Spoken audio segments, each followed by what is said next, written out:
ఇన్ని రోజులు మనకి పెట్రోల్ రేట్లు ఎన్నికల తర్వాత పెరుగుతాయని చెప్పేసి గత కొన్ని రోజులుగా పెట్రోల్ బంకులలో ప్రజలు కూడా చాలా వరకు పార్టీ కమ్మడం కూడా మనం చూస్తాము. మరి ఈ విధంగా నడుచుకుంటూ పోతుంటే ఒకసారి పెట్రోల్ రేట్లు పెరుగుతున్నాయి అంటున్నారు, ఒకసారి స్టాక్ లేదు అంటున్నారు, తగ్గుతుంది అంటున్నారు. పరిస్థితి ఏ విధంగా ఉందంటారు? సోషల్ మీడియాలో ఇలాంటి పోస్టులు పెట్టినందువల్ల జనాలు గందరగోళం పడిపోయి పెట్రోల్ పంపుల దగ్గర బారులు తీరి ఏదో ఫుల్ ట్యాంకులు చేయించేసుకుని అన్ని కూడా ఇబ్బందులు కలగజేసుకున్నారు. ఏదేమైనా కేంద్ర ప్రభుత్వం పెట్రోల్ రేట్లు పెంచడానికి సిద్ధంగానూ లేదు. అంత పెట్రోల్ కొరత కూడా పెద్దగా ఏం లేదు, కావాలని సృష్టిస్తున్న కొరతగా కనపడుతుంది.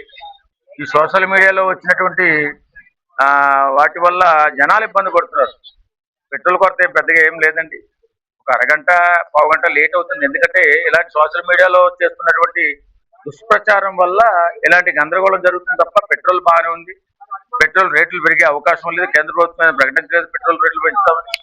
కాబట్టి పెట్రోల్ పైన దీనిపైన కొన్ని సోషల్ మీడియా వాళ్ళు చేస్తున్నటువంటి ప్రచారం వల్ల ప్రజలు బాగా ఇబ్బంది పడుతున్నారు.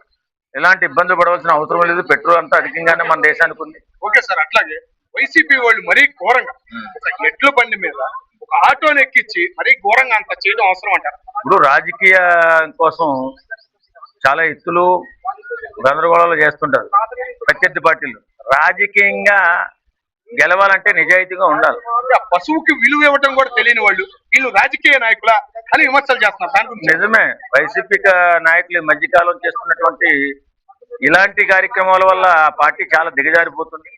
నిజంగా పార్టీ భవిష్యత్తు కనిపించట్లా, ఏం చేయాలో అర్థం కావట్లా, పిచ్చి పిచ్చి పనులన్నీ చేస్తారు. ఆటోనేమో మన బండి మీద తీసుకెళ్తారా ఎవరైనా? బుద్ధి జ్ఞానం ఉందా? ఒక అరగంట లేట్ అయితే పెట్రోల్ పట్టుకోవచ్చు.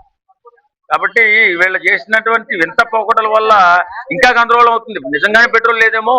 ఒక సింగిల్ ఎద్దు అది, దాని మీద వీళ్ళు ఒక 100 మంది ఎక్కారు, మళ్ళీ ఒక ఆటో ఎక్కిచ్చారు. అది చూస్తుంటే జనాన్ని అందరికి చీదర పుట్టేలాగా చేస్తున్నారు. మరి ఇవన్నీ జగన్ గారు చూడట్లేదా? ఇలాంటి వాళ్ళని ఎందుకు ఆ పార్టీలో కొనసాగిస్తున్నారట?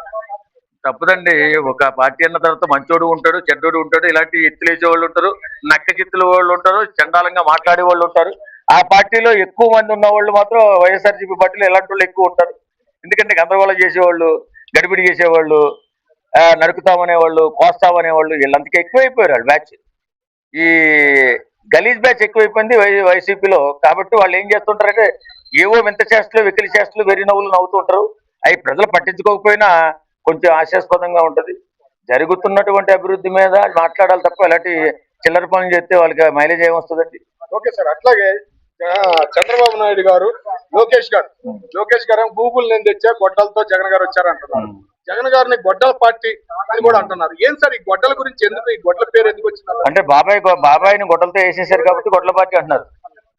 ఇప్పుడు నిజంగా మరి ఇతను కూడా చాలా మాటలు అన్నారు కదా. ఇప్పుడు లోకేష్ బాబుని కూడా ఎన్నో రకాలుగా పప్పు అని అదని ఎందుకు పనికిరాడని ఉన్నారు. కాబట్టి లోకేష్ బాబు కూడా పగ తీర్చుకోవాలి కదా. రెడ్ బుక్ రాజ్యాంగం అంటున్నారు వాళ్ళు, కానీ ఆయనకి జరిగినటువంటి అవమానాన్ని ఈ రకంగా తీర్చుకుంటున్నాడేమో.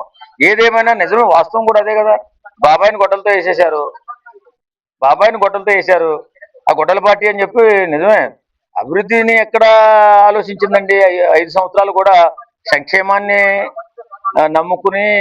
నమ్ముకుంటే ప్రజలు మన కాళ్ళ దగ్గర పడి ఉంటారన్న ఆలోచన జగన్మోహన్ రెడ్డి చేయడం, ఆ సంక్షేమ పేరుతో రాష్ట్రాన్ని గాలికి వదిలేసి అభివృద్ధిని వదిలేయడం, బిడ్డల భవిష్యత్తు నాశనం అయిపోవడం గొడ్డల పార్టీకి కలిసి వచ్చారు. అట్లాగే గుడివాడ అమర్నాథ్ గారు, పవన్ కళ్యాణ్ గారేమో పక్క రాష్ట్రంలో ట్రీట్మెంట్ తీసుకుంటున్నారు, ఈయనేమో విదేశాలు తిరుగుతున్నారు అని విమర్శలు చేస్తున్నారు. మరి ప్రతిపక్ష నేత అయిన లండన్ లో ఉండటం ఎంతమంది న్యాయం అంటారు? ఆయన ఎన్ని చేసినా పెద్ద ఇబ్బంది ఏం లేదు. ఎందుకంటే ఆయన తండ్రి అధికారాన్ని అడ్డు పెట్టుకుని 1,00,000 కోట్లు దోచేసినటువంటి వ్యక్తి అని చెప్పి అంటుంటారు. ఇప్పుడు 5 లక్షల కోట్లు అయి ఉంటాయి.